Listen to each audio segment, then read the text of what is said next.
चरणाम्भोजम स्मर दुखम गमिष्यति। अगर अपने दुख का छुटकारा चाहते हैं तो भगवान श्री कृष्ण के चरण का आश्रय ले लीजिए। लेकिन हम दुख भोगते रहेंगे, लेकिन भगवान श्री कृष्ण का आश्रय लेने वाले नहीं हैं। कितना भी कष्ट क्यों ना आ जाए, हमारा मन भटक रहा है, मन कुत्ता दर दर फिरे, दर दर दूर दूर हो, एक दर पर जो रहा है तो दर दर करे को। कबीरदास जी महाराज जी क्या कहते हैं? मन कुत्ता दर दर फिरे। मन को क्या कहा गया है? कुत्ता। अब कुत्ता भी दो होते हैं, एक पालतू कुत्ता होता है, एक फालतू कुत्ता होता है। जो पालतू कुत्ता होता है महाराज, उसकी बड़ी मौज रहती है, तो सुंदर स्कॉर्पियो में घूमता है और सुबह सुबह ब्रेड टी चलता है महाराज, दूध और ब्रेड खाता है। जो पालतू होता है उसके गले में एक पट्टा लगा रहता है। बोले क्यों कह रहे हैं कुत्ता? बोले हम लोग के भी गले में एक पट्टा लगा हुआ है, हम लोग राम जी के सेवक हैं, राम जी के ही हैं और राम जी के रहेंगे, तो जिधर ले जाएंगे उधर बने रहेंगे, लेकिन और कहीं जाने वाले नहीं। अब मन चलाए माना, मन कुत्ता दर दर फिरे, दर दर दूर दूर होए, जगह जगह डांटता जाता है। अवस्थी जी क्या है, कुत्ता आया, फालतू उसको एक रोटी दिए, एक बार बुलाए आओ, तुरंत दौड़ा चला आएगा। अब महाराज आगे गए, पता लगा पाठक जी के घर पड़ रहा है, एक डंडा धमक दिए, फिर चिल्लाता हुआ चला जाएगा, और जैसे ही बुलाएंगे फिर तुरंत दौड़ के चलाएगा। इसी तरह मन है, मन एक जगह रुकने वाला नहीं है। जब मन को आप साथ लेंगे, समझ लो आप भजन की परिपूर्ण उपासक हो रहे हैं। मन को ही कंट्रोल में रखना है। मन के हारे हार है, मन के जीते जीत, मने मिलावे राम से, मने करे जीत। पहले मन में धारणा होना चाहिए कि मैं भगवान का भजन कर रहा हूँ। हमको आपको स्वयं में विश्वास नहीं है। कोई कहते महाराज ये नीम का पेड़ पूजिए, आपको इसमें फल मिल जाएगा। महाराज बोले यहाँ माता जी है, और हिंदुस्तान भेड़िया धसान। हिंदुस्तान क्या है? भेड़िया धसान। जैसे भेड़ी होती है आगे चलती, उसके पीछे महाराज चाहे कितने भेड़ी जाए, जल में गिर जाए कुआं में, लेकिन वो पीछे मुड़ के देखने वाली नहीं है। पहले जानिए, खोजिए, समझिए, परखिए, फिर आप उसका पालन कीजिए। इसीलिए कहा गया है पानी पियो छान के और गुरु बनाओ जान।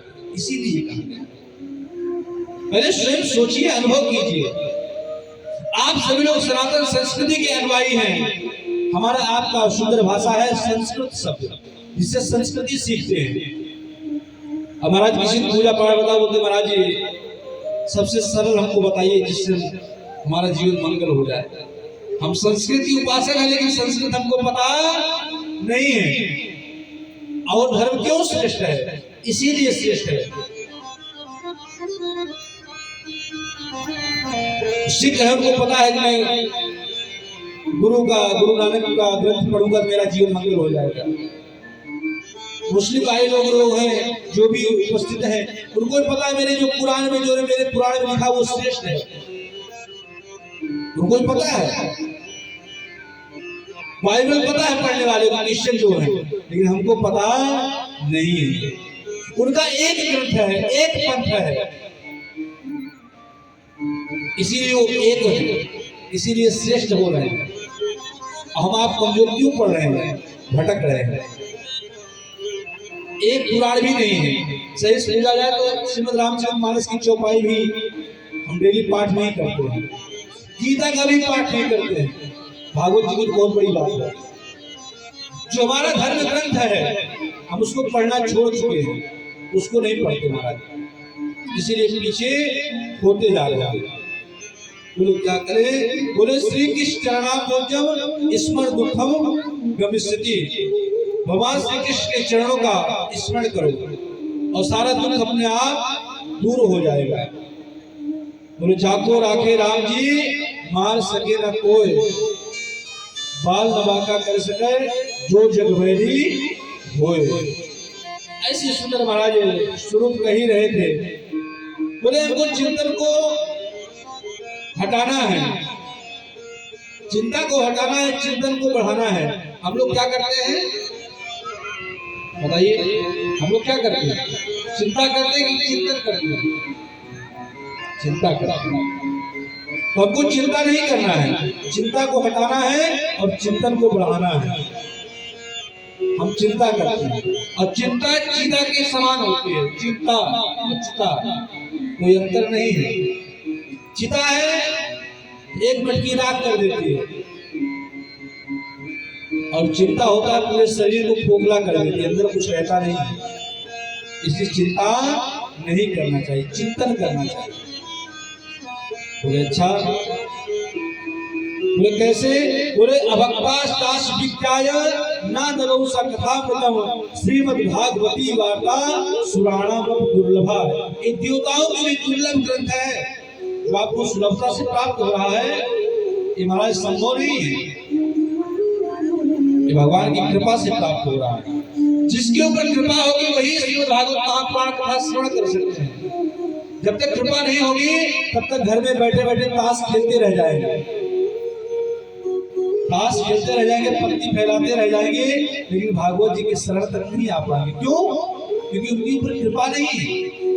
जब तक कृपा नहीं होगी तब तक ठाकुर जी का चरण में पान नहीं कर सकते, आप उनका दर्शन नहीं कर पाएंगे। चाहे कर भी जाकर भी आप वापस लौट आएंगे। महाराज जिनको भगवान बुलाना चाहेंगे वही आएगा, और जिनको नहीं चाहेंगे तो आने वाला नहीं। हम लोग यही कलयुगी प्राणी हैं, इसीलिए कहा गया। और अगर हमारे श्री राम अवस्थी जी, श्री रामचंद्र अवस्थी जी अगर कहीं महाराज श्रीमद् भागवत महापुराण के बजाय कोई महाराज नृत्य का कार्य किए होते, ऐसा कुछ कार्य किए होते, तो महाराज यहाँ साइकिल मोटरसाइकिल खड़ी करने की जगह नहीं रहता है। निमंत्रण की आशा नहीं करती भैया हमको तुलसीदल आया कि नहीं आया, हमारे घर में अक्षत आया कि नहीं आया। महाराज रेला लग जाता पूरा। इस प्रांगण में कहीं खड़े होने की जगह नहीं रही। यही बुद्धि का विनाश है। विनाश काले विपरीत बुद्धि। जहाँ पर कुछ सुंदर शिक्षा मिलना है वहां से हम दूर रहते हैं, और जहाँ अशिक्षित होना है वहां हम पहुंच जाते हैं। दारू के ठेका पर जो बैठा रहता है वो महाराज बहुत बड़ा करोड़पति होता है, और दारू बेचने जो बेचता है वो करोड़पति होता है, और जो खरीदता है वो नाली पड़ा हुआ घूमता रहता है।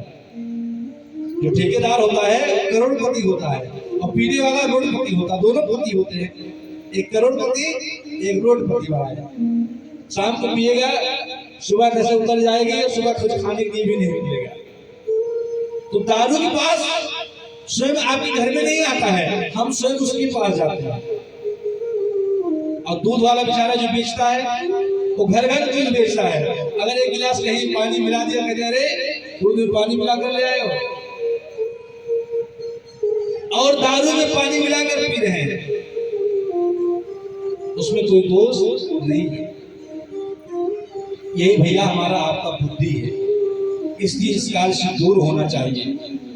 बोले फिर क्या करें? बोले आप जिसको देख रहे हैं थोड़ा स्वरूप नहीं है। बोले कैसे? बोले देवताओं को भी दुर्लभ है। लघु ज्ञान जाता ने गौरवे नैतम महा तदारिस गणा सर्वे विस्मयम् परमम् ययो। बोले देखने में बहुत छोटा दिखाई पड़ रहा है, लेकिन छोटा नहीं। तेने वांगमयी मूर्ति प्रत्यक्षां वर्तते हरे। तेने वांगमयी मूर्ति साक्षात कृष्ण स्वरूप में विराजमान श्रीमद् भागवत महापुराण ग्रंथ है, जिनको आप देख रहे हैं। ये कोई साधारण नहीं है। हमारी और आपकी दृष्टि में लग रहा है कि पोथी है, ये पोथी हमने नहीं लिखा है, ये स्वयं सुखदेव भगवान की रचनाएं हैं। इसमें सब कुछ लिखा हुआ है।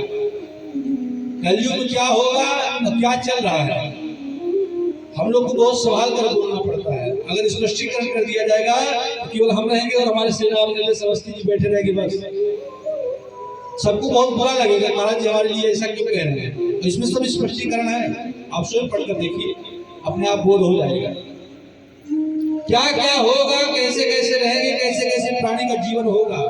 सब लिखा हुआ है। लेकिन अगर हम यहाँ से बोलेंगे तो केवल हम और यजमान जी बैठेंगे, क्योंकि महाराज जी हमारे लिए ही कह रहे हैं, इसलिए हम लोग को बहुत संभाल कर बोलना पड़ता है।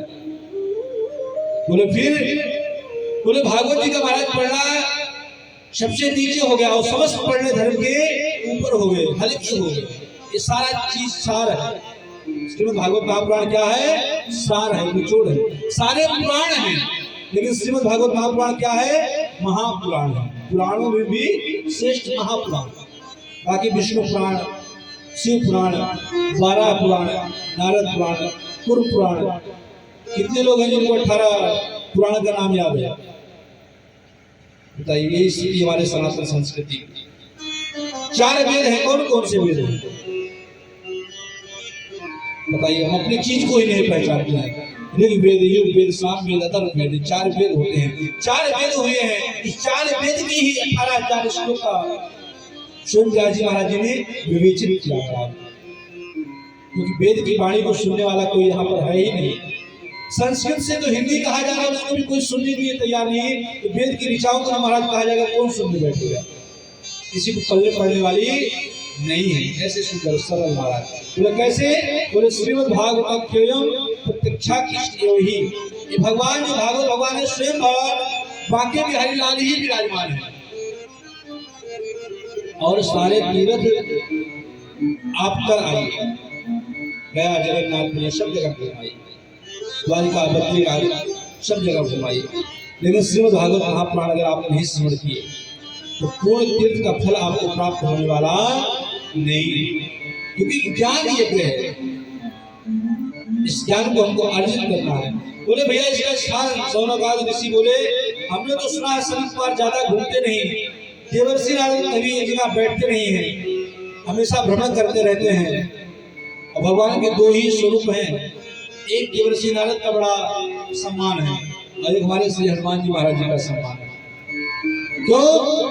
देवर्षि नारद हमेशा भगवान के नाम का गुणानुगान गाते रहते हैं, हरि शरणम हरि शरणम हरि शरणम गाते ही रहते महाराज जी। और हनुमान जी महाराज जी उनको